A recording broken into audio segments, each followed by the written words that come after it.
What could he do? He wanted to create some more content for you. He's talking about some directors he knows. These are the Teenage Film Snob hiatus shows. Welcome to I Was a Teenage Film Snob. I'm James Chalmers, your friendly neighborhood film snob. It is another hiatus show, and we're going to mix things up a little bit again this week. I'm not focusing on one specific director, but instead an entire region. And again, when I do this sort of thing, when I do a big bulk ranking of things, there are going to be overlooked films. There are going to be films that I haven't seen either enough or at all. There are going to be films that the audience prioritizes as important that maybe I didn't catch for whatever reason. So just remember, this is more like an introduction. There's a brief overview of some films that I think people should watch, films that I really, really enjoy, but still am taking a closer look into, maybe a region or an area of film that is less visited by general audiences. And that's the whole point of this, is to introduce the general audience into some more fascinating, unusual films that maybe they haven't seen. If you're a film fan, if you're a film snob, if you're heavy into film, then a lot of the stuff I'm talking about you're already aware of. But if you're a casual viewer, maybe you haven't seen some of these. And that's always been the intention of the show, is to talk about the films we love, introduce films to whether you're a casual fan or an experienced fan or somewhere in between. So a couple of weeks back, I did my Women Behind the Camera series. I talked about some directors that were women and some of the films that they made, and I really enjoyed doing that one. And after doing my episode on Bong Joon-ho, the week before that, I realized that my knowledge of directors from Asia is very limited. I consider myself fans of these. I thought I was quite a big Bong Joon-ho fan, but I could only rank a handful of his movies because there were so many I hadn't seen. The same could be said for Park Chan-wook, who's a Korean director that I really like. I was going to do an episode on him, and then I realized I had only seen a small section of his films. Takashi Miike, I thought I'd seen quite a few of, but the guy's made over 100 movies. There are quite a few wonderful filmmakers from Asia, and I touched on a few of them in my Women Behind the Camera series. But because I just haven't seen enough of each director's filmography, instead of doing individual episodes, I'm going to do a bulk episode on filmmakers from Asia. I'm going to do the same with Europe, because I wanted to do an episode on Gaspar Noé, but I've only seen 4 or 5 of his films, and it seems like a real disservice to only talk about a handful of his films. And I know all I'm doing is internalizing my perceived guilt for not watching more films or making it something of a competition. And that's not the point here. The point is to just talk about films that we love, but I'm very hard on myself. So I had to find another way around it. So we're going to talk about films of Asia. I think I've got something like 13 movies in here. 1, 2, 3, 4, 5, 6, 7, 8, 9, 10, 11. Yeah, 13. Beautiful. It's always good when I do some admin on the show. I know you guys love that. We're going to spend most of our time today in either Japan or South Korea. It would seem that my tastes in film tend to resonate with the films from those regions in particular. There is also a film from Indonesia that we'll be talking about. And this is to say that this isn't to say that, there's no value in movies outside of those regions. My knowledge is just a little bit stunted there. There's room to grow and there's room to move. I've seen a handful of Chinese films and really enjoyed them, but couldn't talk about them knowledgeably enough to put them on the list.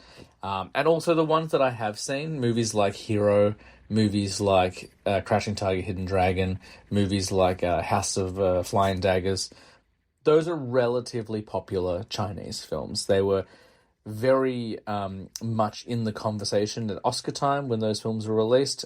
They had wider releases. Hero had the backing of Quentin Tarantino when Quentin Tarantino was starting to break and people paying attention to everything he was putting out. So I don't know if there's much I can add to the conversation there. They're fairly mainstream as far as Chinese films go. So that's the only reason there's no Chinese films on the list. I need to do a little bit more digging, a little bit more research. And, I'm doing what I can. I try to get a bunch of new films each month and watch them, and we'll get there. I feel like I'm apologizing again for something that most people wouldn't bat an eyelid at, but there we go. So we're going to work through the films of Asia, the ones that I really like. I think I've seen most of these films at least twice. There are a couple I've only seen once. And and that's totally fine. As always, I'll probably speak a little bit less knowledgeably about those because my memory, as we've discovered in this series, is not particularly good, but I'll do my absolute best for you. And then what we will do is, there's no ranking. I'm just going to go through them, talk about the filmmaker if I have any information on them, and talk about the film as well. So, without further ado, we're going to dive into the world of Asia now. We're going to start with some Japanese films. The first few are all Japanese. I haven't done them in any particular order other than what I found on my Blu-ray app. So, they'll be probably in alphabetical order, but that's about it. There's no ranking, there's no order of directors, no order of region, anything like that. And the first film we're going to talk about is actually a movie I talked about not too long ago. For me, it was last week. For you, it'll probably be a couple of months ago now, on my Extreme Cinema episode with Sensory Stowers. And this is a film directed by Takashi Miike. He's a Japanese director. He's made over 100 movies. And this film came out in the late 90s. A lot of people consider it a gateway film to the world of Japanese extreme cinema. And it's a movie called Audition. Audition is a fantastic film. It does get a bit full on at times, but the concept is really interesting. And it's a really great feminist piece at a time where we weren't seeing as much feminism in media. Not to say that it wasn't there, but feminism has sadly become a bit of a dirty word. In fact, it's always been met with resistance and upheaval for some reason. God forbid that we give everyone equal rights. But anyway, that's a whole other conversation. But Audition is a fantastic piece. Audition is about a recently widowed man and his teenage son. And this man has been single and lonely for quite a while. He wants to kind of get back out into the dating scene, but he has some connections in the TV world. So a friend of his says, hey, instead of, going through speed dating or online dating, because online dating was kind of new at that point, he goes, why don't we set up an audition for a new show? But the twist is that there won't be a show. We're just auditioning your new girlfriend. And they bring in all these women from all around Japan and interview them as if it's going to be a TV show. They rank them on their attractiveness and their compatibility with the gentleman. And then they ultimately select one, and he starts dating her. Really mucky concept, I would say. Like, in theory, like, if you don't think about it, that's kind of fun. Like, you could almost see it being the parameters for a 90s comedy. But oh no, this is not a comedy. As they start to kind of get more intimate, he starts to notice some things strange about her, but he doesn't really make a big deal out of it. We see some scenes of her in her personal life, and realize that she's got a bit of a dark past in terms of kidnapping, abduction, and maybe even, killing people. And then this all comes to pass in the final act where she drugs him, and spoilers, but this is a 20-year-old film, so I feel okay spoiling it. Almost a 30-year-old film.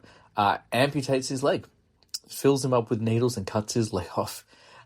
It's a really fascinating revenge film, a really fascinating look at feminism. And, I guess in many ways, if you misinterpret it, you could almost see it as painting feminism in a negative light, but it's not at all. It's about empowering this woman and her standing up against these kind of male oppressors who think it's okay to parade women through an audition room just to find the girlfriend they want. Like, the concept starts off quite mucky, but it does justify it in the end.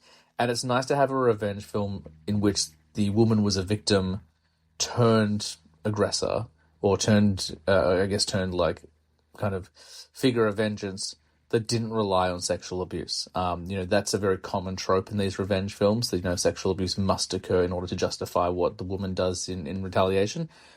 And there's none of that in this. Thank goodness. Thank goodness. It's a tough watch, but I do think it's pretty accessible. I think, it's not particularly graphic. A lot of the sequences are more implied than shown, which of course, can also have the counter effect, but generally it's not too bad. There is one sequence involving a dog bowl, which I always forget about, and even now I remember it's there, but I can't remember exactly what happens. But I think it involves a prisoner eating dog food and then maybe throwing up. That's probably the hardest part to watch in the entire film, but the rest of it is totally fine, and it's a really wonderful film, really well made, and Takashi Miike did an excellent job. So 100% would recommend Audition. Go and check it out. Next up is another film from Japan, directed by a relatively famous Japanese director. If you're aware of Japanese cinema, you're probably familiar with the name Kinji Fukasaku. He did a bunch of like crime films in the 70s. I'm actually going to talk about one of those films on today's list as well. But first, we're going to talk about one of his last films, if not his last film. I can't remember. Before he passed away in 2001 or 2000, it was very early 2000s. He filmed a live-action adaptation of a manga called Battle Royale. You may have heard of this. Battle Royale is a really interesting film because, whilst I don't think there are any lawsuits, it predates the Hunger Games films by about 12 years, and the manga would predate the novels at least by 10 years as well. But when the Hunger Games came out, because no one had really been aware of Battle Royale, like except for kind of very select groups of people, there wasn't much of a fuss kicked up. But I remember when I saw Hunger Games, I was like, oh, this is Battle Royale. And even the author, Suzanne Collins of Hunger Games, said she'd never heard of it. So it's one of those interesting kind of scenarios. And I tend to believe her. Like, maybe she's lying, but I don't think so. It's certainly not the podcast for that kind of conversation. But it's interesting how, like, you know, just people can have similar ideas and they execute them wildly differently. Battle Royale is like a more mature, grown-up, violent version of Hunger Games. As violent and as unsettling Hunger Games is, they marketed it to tweens. Battle Royale is not that. Battle Royale, basically, Japan is suffering from overpopulation, and in order to control the population growth and maintain it, every year they host an event, a televised event called Battle Royale, and one school year is picked at random through lottery, and then they get flown out to this island, and they have to kill each other. These students, these children, have to kill each other, and only one is allowed to survive, and if more than one survives, then they all die. And so it follows this boy and girl who are kind of friendly in class, and then become a little bit more romantically involved as time goes on. But it's just them fighting for survival for 3 days. It's a 3-day event. It reminds me in many ways of Starship Troopers. If you've ever seen the film Starship Troopers by Paul Verhoeven, how it was very kind of it was designed to satire American propaganda. There's a lot of that sort of stuff going on as well. There's the character Chigasu. I can't remember the actor's name now, but she played Go-Go in Kill Bill. Quentin Tarantino saw Battle Royale, loved her, and cast her as Go-Go in Kill Bill. It's pretty brutal. It's not super gory, but it is quite upsetting and hard to watch because it is children. Like, they're teenagers. And I'm sure a lot of the performers were probably adults or 18 years old when they were filming. But I guarantee you some of them weren't. They look quite young. And the other thing that's really interesting about Battle Royale is the way that it begins is once they wake up in this classroom, they watch this training video on like what's about to happen. And just like how the lottery determine which class has to compete, each individual student is subject to a lottery. They each get given a backpack, and the backpacks are randomized. Some of them have water, some of them have food, some of them have weapons, some of them have tools, some of them have nothing of use, and they have to use their backpack to help survive the weekend as well. It's a really great flick. If you liked Hunger Games but wanted it to go a little bit further, if you want to see them kind of lean into the more mature storytelling, then this is absolutely for you. But it's quite emotional and it's quite heartfelt, and there's some really great relationships in there. And, like, if you think back to your teenage years, when I think back to my teenage years, those are the most important years of my life at the time. Like, nothing feels more raw and real than when you're a teenager. And they really play on that, how in the movie they're like, we'll be friends forever. And then they're thrown into this battlefield. Like, even though we have to kill each other, we'll be friends forever. And, like, some of the kids, like, choose suicide. They'd rather kill themselves and not turn violent as opposed to becoming these villains and stuff like that. It's a fascinating movie, really well done. Very interesting kind of socio-economic commentary as well. And, but also highly entertaining. So Battle Royale, directed by Kinji Fukasaku, definitely worth your time. He made a sequel as well. I don't know if it's based on the manga or whether it changed. I haven't read the manga. Not as good, I would say. Certainly worth your watch, and definitely an interesting kind of appendix to the first one, but the first one is a classic and executed very, very well. Coming up next, we're going to another Japanese film, and it is another Kinji Fukasaku film. It's the last of his that I'm putting on my list, and this is a film from, I want to say, 1973, and it's called Battles Without Honor and Humanity. I bought this box set blind a couple of years back, simply because of the title. The title is the same as the name of a song in Kill Bill. It's a great name. Battles Without Honor and Humanity is a fantastic title. So knowing nothing, I was like, yep, I would like that box set. I want to see what this is all about. And this film is set post-World War II. Post the Hiroshima bombings and stuff like that. And we're introduced to a character called Shozo. And him and his friends have just come back from the war. And they're trying to rebuild their lives. And because Japan has fallen after World War II, there's a lot of chaos. There's a lot going on. And it's ripe for a new order, a new world of control. And they create the Yakuza. The Yakuza, mobsters and stuff like that. I'm not sure the history of the Yakuza. I'm sure it probably dates back to before World War II. But it's like the rebuilding of the Japanese underworld. And Shozo starts out as like a gunman or a henchman and kind of works his way up through the levels and becomes a crime boss. And this happens over the case of 5 movies that I've watched. But I do think there are actually a few more movies that were made later on. Whether they focus on Shozo or not, I'm not quite sure. They're very political. And when I say that, I don't mean necessarily making statements on the politics of Japan at the time. But they're like political dramas. It's all about these inter-gang politics and how to keep the family, kind of alive and strong and negotiating with other families to, kind of avoid violence. But of course, there's shootouts and stuff like that. There's a fantastic score. There's one track in particular. I don't know the name of it. But once you hear it, you'll hear about 40 times over the course of the 5 movies. They use it all the time. But it's just a really interesting flick. I would compare this, I guess, mostly to The Godfather. This is probably Japan's version of The Godfather. Others might disagree, and that's totally fine. I've only seen the flicks once. I've got to go back and watch them again.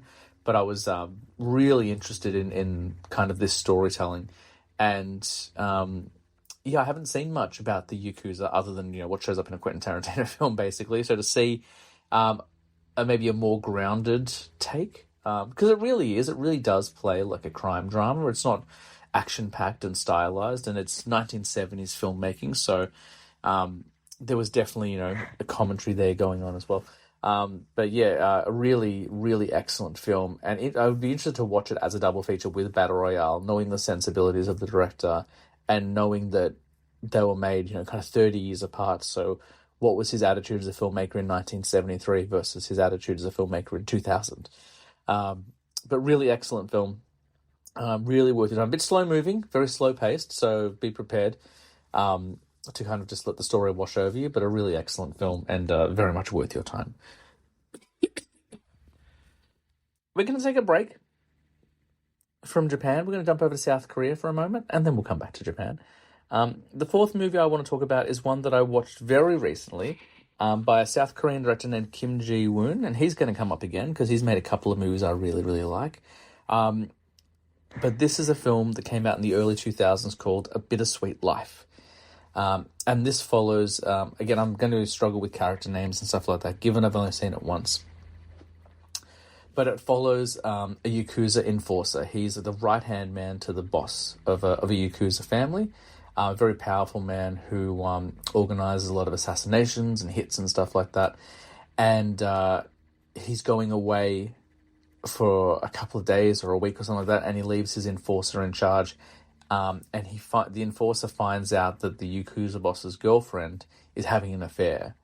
And so he arranges a hit to take out the girl and to make sure that the honor of the Yakuza boss remains intact and there's integrity there. But when he gets there, he realizes that they're in love, this man and woman, and maybe the Yakuza boss isn't such a nice guy. And instead of killing them, like they beg for their lives and they beg for forgiveness and they beg for it to be pardoned, he does pardon them. And that leads to a world of trouble for him because he's fighting off enemy families, and suddenly he's betrayed his boss, and it becomes this really entangled web of how does he get out of this mess. So, like, he showed mercy, and mercy is one thing you can't afford to have when you're the main enforcer of a Yakuza family. I say Yakuza, it's South Korea, so it's the South Korean mafia, or South Korean mob. It's not the Yakuza, sorry. I've only seen it the one time, so I don't have much more to add to it, but it's incredible. I was so blown away by this flick. I really enjoyed it. I had so much fun with it. And just another example of the brilliance of South Korean filmmaking. We're only scratching the surface here. We're only 4 in. There's still 9 more to go. And these are all excellent, excellent, excellent films. I love Asian cinema so much. All right. Next up, we're going back to Japan. A film by a director called Yoshihiro I've got to try and pronounce this now. Nakamura. I can't read my own handwriting. So, Yoshihiro Nakamura. I heard about this film on the Films Be Buried With podcast, hosted by Brett Goldstein. In his very first episode, he interviewed my favourite comedian, James Acaster. And James talked about a film that he loved called Fish Story. Based on that discussion alone, I ordered it immediately. And really dug it. It's very much a Butterfly Effect type movie. It's an anthology film that follows the story of a punk band in the 1970s and how they ultimately saved the world from nuclear apocalypse. So the film starts and it's D-Day. Japan is about to fall. There's a meteorite or an asteroid or something coming to destroy the city, destroy the world even. And so there are people in a record store and they're kind of just killing time until the apocalypse is upon them. And someone comes across a record called Fish Story. And in the record, it's a really fascinating song because it's a very political song. And then it turns out the song got censored before release, but it was never explained. So there's this blank, 30 seconds in the song, and no one knows why it's there. And they're trying to fill in why maybe in the 70s they would put, was it a creative choice? They don't know that there was another motivation behind it. And then we follow the stories of the people inspired by this record over 30, 40 years. So it follows a woman who's about to get assaulted, and then a guy intervenes and they end up getting married, and the kid that they have ends up being a nuclear scientist who is able to kind of intervene with the asteroid. It's a fascinating spiderweb kind of anthology story, all interconnected, and ultimately posits the theory, can music change the world? It's a really fun flick. I wish I remembered more of it. But I feel like just that very brief synopsis and those little clips, I think, are enough to tantalize the ear. I think just hearing that, because again, James Acaster spoke about it far more eloquently than I did, but just hearing those little bits, I was like, wow, that sounds like an amazing film. And it is. It's an incredible film. Really, really good film. We're going to go back to South Korea now with Park Chan-wook, who is probably my favorite Korean director. Park Chan-wook has made some wonderful films. He's made some very controversial films. He's been a figure of controversy himself just lately. He was revealed to have broken some rules during the SAG-AFTRA strike. So they had the writers' strike in 2024, and it turns out something he was working on, he continued to write, and he violated. So he's been a bit of a figure of controversy. I don't know how to feel about it, because I think when it comes to striking, we all need to be in solidarity and work together. But I also understand that he makes, distributes, and writes films in South Korea, and I don't know how the rules of SAG work and how far that extends. If he's making movies in South Korea, I don't know. I'm not saying I disagree with SAG. I'm not saying I agree with Park Chan-wook. It's all a little bit more complicated for me because I don't know how it all works. But I think he was excommunicated from SAG because he wrote something while the strikes were going on. But that aside, he's an incredible filmmaker. And again, we don't really get political here. We're just going to talk about the movies themselves. And the first of his films that I want to talk about is a movie called The Handmaiden, which came out in 2016. The Handmaiden's a really fascinating flick because up until this point, all I knew him for were films about revenge. He made Sympathy for Mr. Vengeance, Lady Vengeance, Old Boy. That's actually a trilogy called the Vengeance Trilogy. We're going to talk about a few of those films later. But this was different. A friend of mine recommended it to me. He didn't tell me anything about it. He just said it was brilliant. He said it was the best film of the year that he'd seen. And so I watched it blind, not knowing that this was an incredibly erotic thriller. Very graphic. And basically it follows the story of a young woman who moves to a wealthy man's home. And she's going to be the handmaiden for his wife to be. And basically her job is to like cut her nails and file her teeth if they're too sharp and run her baths and clean her, and basically become a house servant. And over the course of the film, she starts to fall in love with the woman that she serves, and then she gets sent away to a mental institution because she's giving in to lesbian urges, I suppose. I don't want to spoil the flick because even though it's been out for almost 10 years, I really feel like if I give away the twist, it's going to diminish the enjoyment. All I will say is at the halfway mark, because it's a 3-hour film, this is a 3-hour movie. At the halfway point, there is a twist that blew my mind. It's a really incredible story, and yes, it's very focused on sex, so if you're squeamish around sex or you don't like a lot of nudity or discussions of sexuality, probably best to give this one a miss. But if you're open-minded, or at least you can tolerate a little bit of graphic nudity and sexuality, it's an incredible love story, it's an incredible thriller, it's an incredible mystery, and it will have you on the edge of your seat. It's a really wonderful film. And could very well be Park Chan-wook's best. And he's made some really excellent films, but The Handmaiden is amazing. But incredibly graphic, so keep that in mind as well. Staying with the South Korean cinema, we're going to look at the last film on my list from Kim Ji-woon. We talked about Bittersweet Life before, which I really liked. But my introduction to his work was a film from 2009 called I Saw the Devil. And the only reason I watched that movie, I didn't do any research, I knew nothing about it. The main reason I watched that movie was for the title alone. What an incredible title. I Saw the Devil. It's all I needed to know, and I went in. The lead actor who plays the detective in this film was also the lead actor who played the enforcer in Bittersweet Life. And our main antagonist, the serial killer in I Saw the Devil, is played by the actor who plays Dae-soo in Oldboy.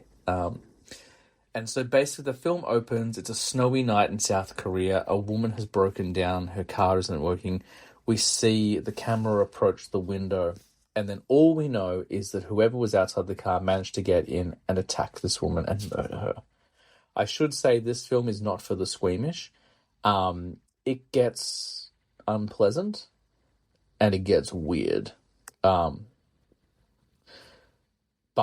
it's also brilliant. So then we flash forward to her body being discovered, and our main character, this detective, turns out to be her husband. And because it's his wife, and because he's distraught, he's bereft, he's put on leave from the force saying, look, take your time to grieve. I believe the police chief who puts him on leave is actually her father, if I remember correctly as well. So it's a real family affair. And he's basically like, look, you need time to grieve, step away from this, just take as long as you need, and then when you're ready to come back to police work, we'll have you back. But don't get involved in this, you're too close to it. There's no redemption, there's no silver lining here. Like, just take the time and just, step away from all of this. You're too close to it. Detective doesn't take this advice. He begins to investigate it, and he discovers that she was attacked and murdered by a serial killer in South Korea who has a penchant for abuse, and not just adult women. He also will target teenage girls as well. There's actually a scene where he pretends to be a bus driver. He steals a school bus, and he abducts a girl using the school bus. And that's when our hero discovers him at his kind of lair, I suppose. I think it's in a greenhouse, if I remember correctly. And he beats the absolute crap out of him. And I remember the first time I watched it, this is a 2.5 hour movie, and we were maybe half an hour, and I'm like, this feels like it's going to be what are we going to do for the next 2 hours? How is this already over? He beats the crap out of him. He implants him with a tracker and then lets him go. And then the film is basically about this detective finding him, beating him up, letting him go, and repeating the process over and over and over again. It's not enough to kill this guy. To kill this guy would be letting him off easy. So instead what he does is he plays this weird game of cat and mouse where he just punishes this guy over and over and over again. And even though I'm not a violent man and I think violence is abhorrent, in film, this is kind of the best kind of violence. The idea of just punishing a dirtbag over and over again. It's a great police story. It's a great revenge story. It's a great mystery and kind of a, hunting down a serial killer story. As I said, it does get upsetting. Like him abducting the teenage girl is hard to watch. There's a moment where he's at at a friend's house, the serial killer, and he forces himself on his buddy's wife. But then it turns out maybe it's not non-consensual because they maybe had a previous fling. It's very hard. It's hard to remember, and it is very confusing. But it's a really bizarre scene. But yeah, anyway, I don't really know why I brought that up. I'm just warning you. Like, there's some weird sex stuff in this movie, but it's really great. It seems like the types of films I like from South Korea are almost all crime films, but they just make them so well. They're just really great crime films. And if you're a fan of, if you're one of those people who sits on Netflix and goes through your true crime films or your serial killer films, like, you're missing out if you're not watching these, because these really stylized and fast-paced and excellent. So I Saw the Devil's a wonderful film. Sticking to the world of the controversial, and the next few movies are actually all going to be kind of controversial. These are all more on the extreme side. They're certainly not extreme cinema by any stretch of the imagination, but they are going to push you kind of beyond what maybe you're used to. So again, I'm just putting out that warning there. I don't think there's anything too triggering in here. I'm going to try and keep it relatively clean, but they might not be for you. The next Japanese film I want to talk about is the last of Takashi Miike's I want to talk about on my list today. And it's a very controversial film called Ichi the Killer. Ichi the Killer, also based on a manga. And it actually follows the story of a Japanese Yakuza enforcer who is not Ichi, but he is a very violent man. He is the kind of the right-hand man of the Yakuza boss, and he is his kind of head torturer. Like, he will cut people up, he'll put needles in them, he'll burn them, he'll mutilate their bodies in order to get information and to kind of exude power. And then he discovers this guy who kind of dresses up like a superhero, and he's very sexually turned on by violence. And he's a young man named Ichi, and he goes around and he is trying to protect the people of Japan, but he also has this weird violence fetish. And there's some pretty challenging sequences of him kind of getting turned on by the violence as well. And then it kind of becomes this story of the Yakuza enforcer and Ichi trying to find each other and track each other down, because Ichi wants to punish this enforcer, and this enforcer wants to meet the one person who's more deranged and violent than he is.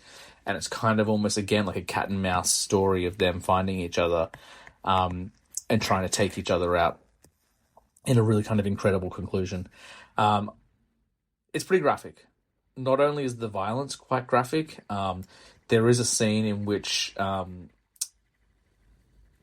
don't even want to utter the words, but they cut parts of someone's body off that you wouldn't expect. Even in a horror film, like, it kind of goes a little bit more icky, and some of the sex stuff is pretty full on as well. So full disclosure, full trigger warning. This one will not be for everyone. I feel like this is the film that really brought attention to Takashi Miike as a controversial figure in film, but it's also a really well done film. But it's not for everyone. Which means it's time to go back to the world of South Korea, and we're going to look at two Park Chan-wook films now, 2/3 of his Vengeance trilogy, starting with Lady Vengeance. Lady Vengeance is a really wonderful film. It follows a young woman who's just been released from prison, and the reason she was serving time is that she was accused and convicted of abducting and murdering children. And instead of pleading innocence, instead of fighting back, she just accepted her sentence, and she's renowned in South Korea as this woman who abducted and killed children. And people hate her, and they spit on her in the street, and they condemn her when she's released, and they feel like she was released far too soon.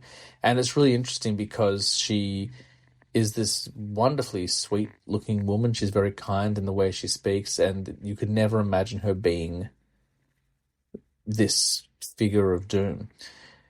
So she goes to this remote town and she starts working in a bakery, and she meets the kind of assistant baker who's a young boy, or a young man, I should say, and he kind of falls in love with her and doesn't know anything about her history.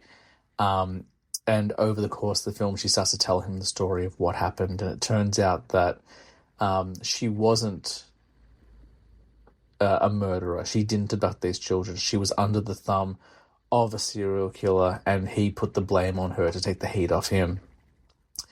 But she knows where all the bodies are. And so she comes with this elaborate plan to lure him to this remote location. And she also lures all the parents of the children who were murdered. And in the final act, she's talking to them and she's playing all these videos. And I remember the first time I watched this after being a father, I've seen this film a couple of times. I've talked about, kind of like after becoming a parent, it changed me a little bit as a film fan. There are certain films I won't be able to watch again. There'll be certain films that maybe I would have watched that I'll never watch now.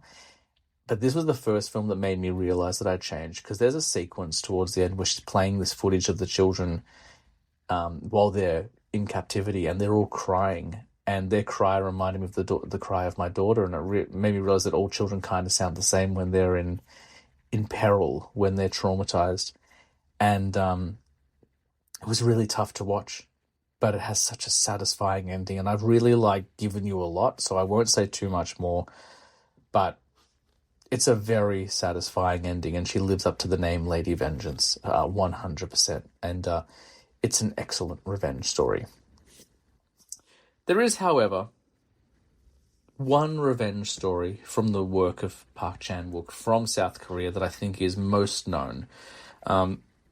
If you have ever researched Korean cinema, if you have ever spoken to fans of revenge films or Korean cinema in particular, if you've ever looked at the work of Park Chan-wook, there is one title that stands out from all the others. And it's interesting that it does, because I think all of the ones that I've mentioned, there's quite a few revenge films in here I've talked about, I think they're all equally weighted, and they all, kind of have their own place in the genre. But this is the one that gets the most kudos, and I think it's because it is the most messed up one. And is a film called Old Boy.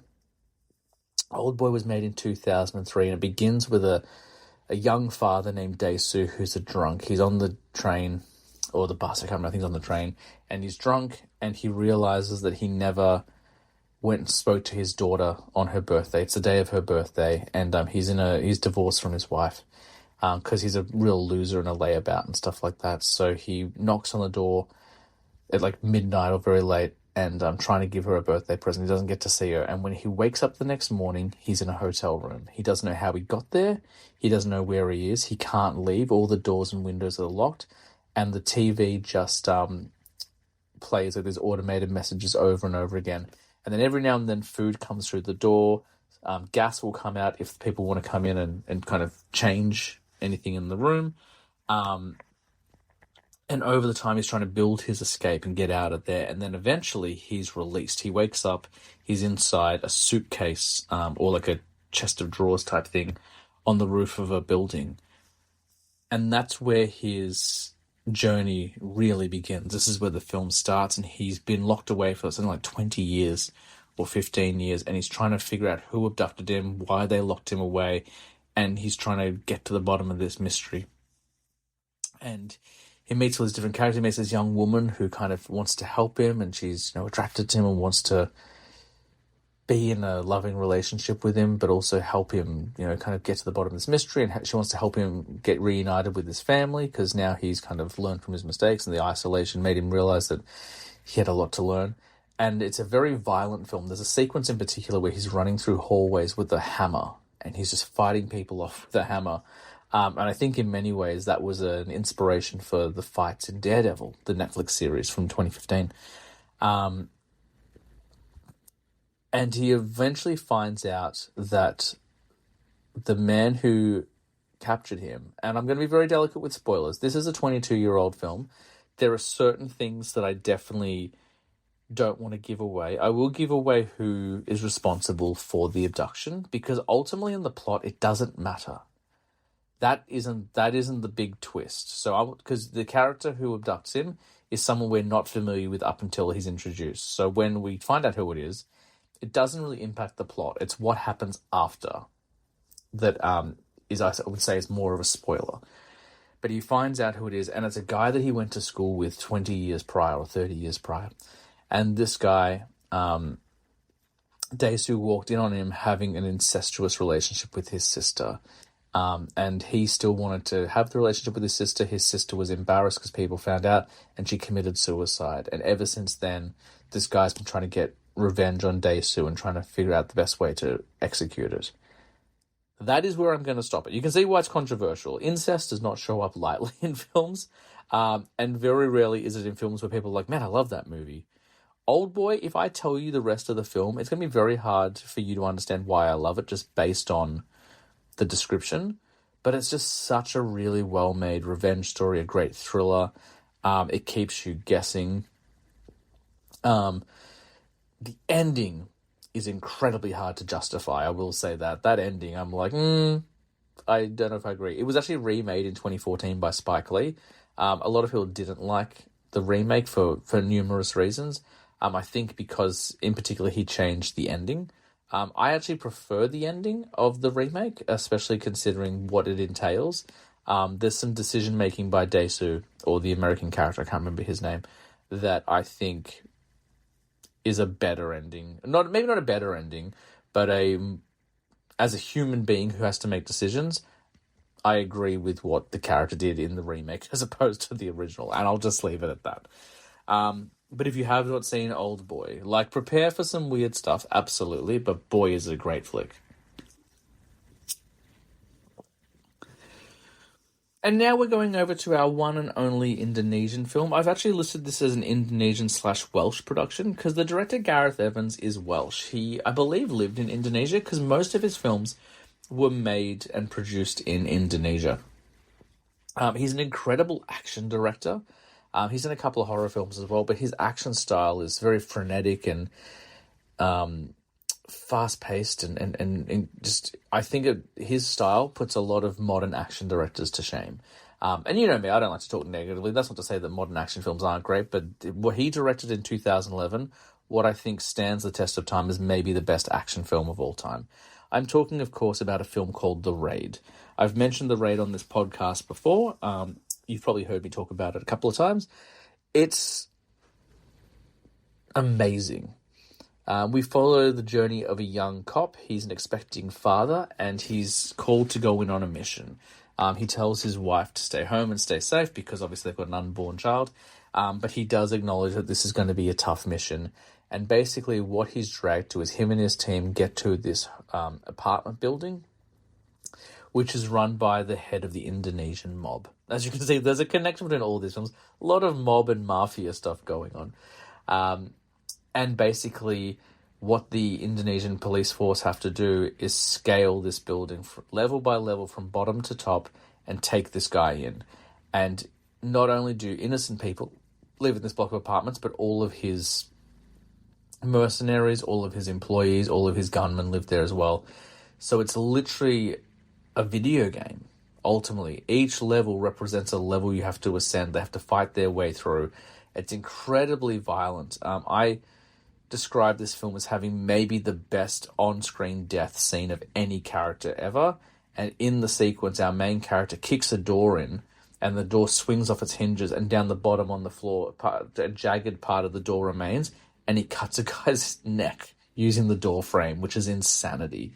The martial arts style is incredible. The fights are really wonderful. It doesn't let up. It does not let up. It makes, when I saw Dread, That reminded me a lot of The Raid, and I do like Dread, but I think The Raid just pushes it a little bit further. It's a really fast-paced action film. The fights are just next level.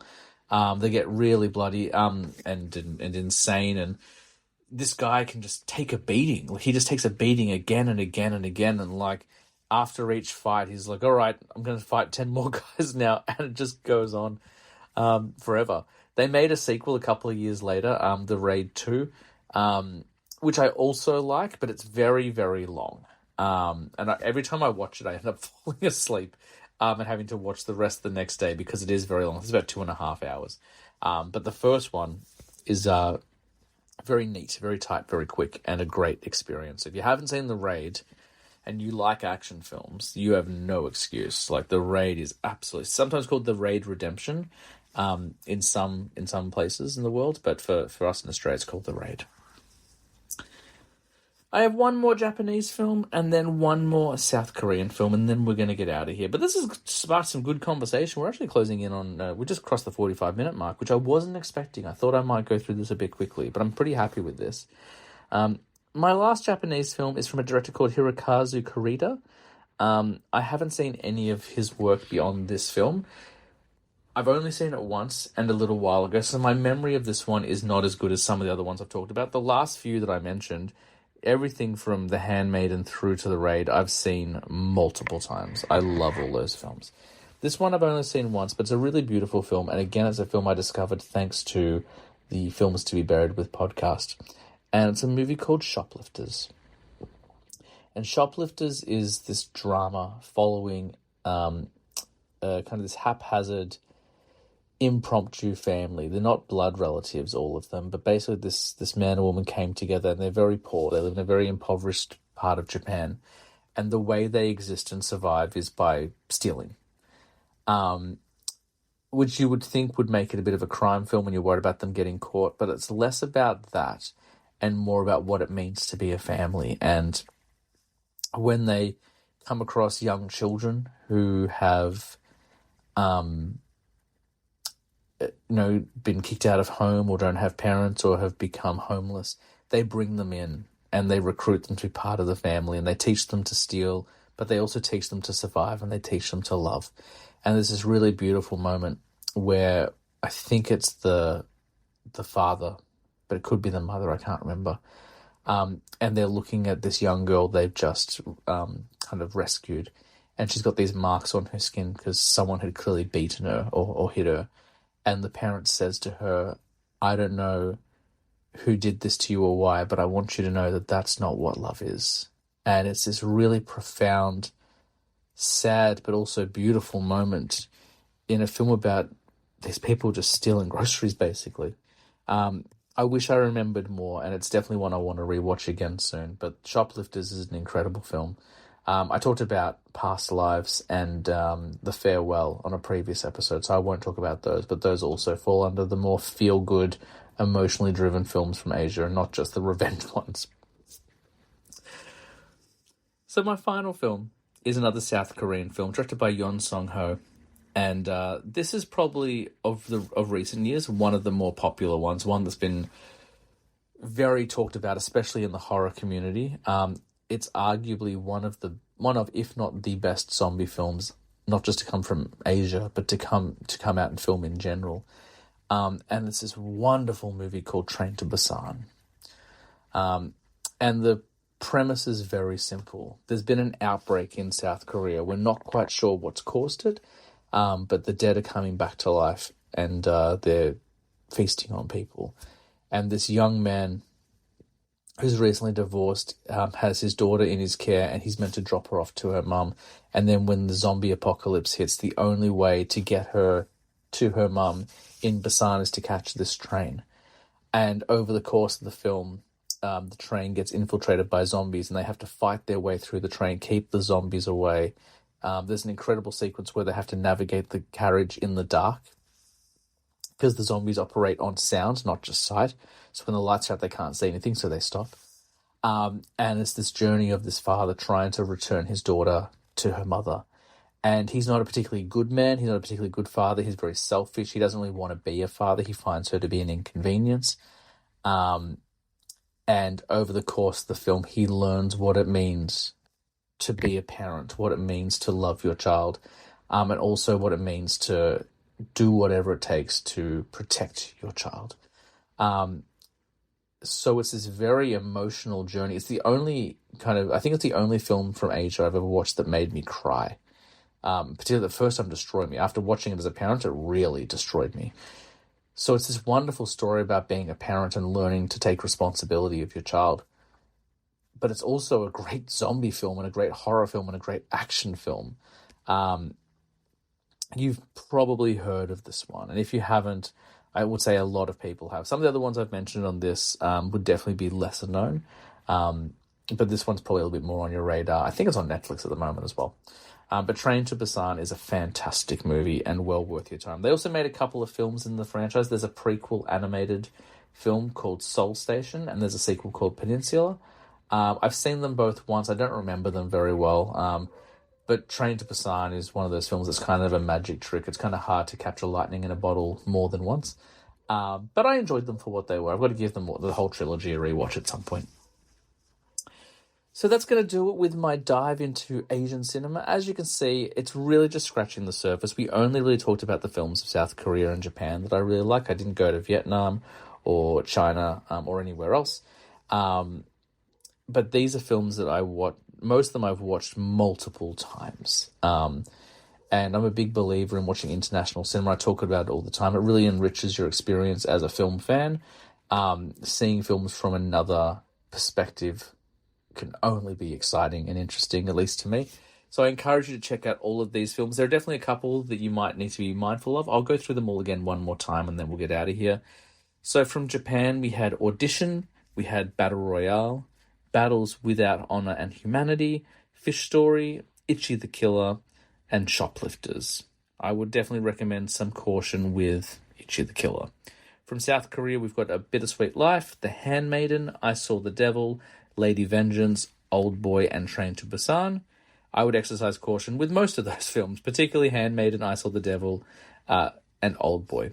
And then from Indonesia, we had The Raid.